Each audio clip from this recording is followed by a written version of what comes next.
morning po.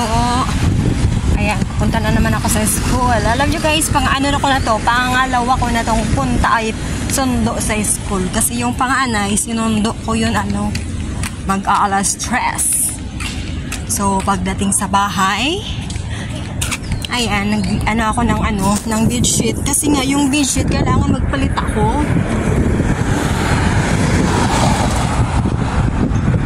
Kasi every Friday kasi, nagpapalit ako ng bedsheet. So, kailangan kong palitan. No choice ako. Tapos, maliban doon, kailangan ko siyang i-dry. Nakailang salang na ako. So, ngayon, bago ako umalis, pinalitan ko yung bedsheet ni amo. Kasi nga natulog siya, kaya hindi ko siya napalitan. So, hindi ko pa nga nasalang kasi nga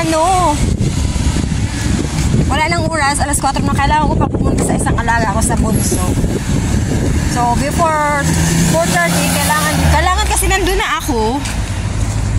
So, mamaya pagdating, isalang ko ulit yun.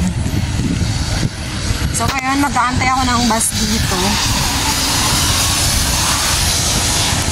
Sana nga, di na ako magantay ng ilang minuto. Kasi minsan matagal ng bus mag-antay. Medyo malalate ako.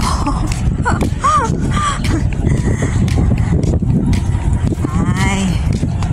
Wala na namang screen. Di ko alam kung anong problema ng screen dito. Sa KMB naman kasi to Wala siyang tinginan ng minutes kung anong minutes darating. Ay, meron. Nakikita ko na. Parating na. Ayan, ihanda ang octopus. Parating naman sa wakas. Ayan.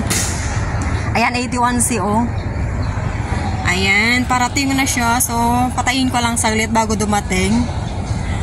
Ayan. Kasi nga magpapara ako. So, pag na ganyan, ayan na rin.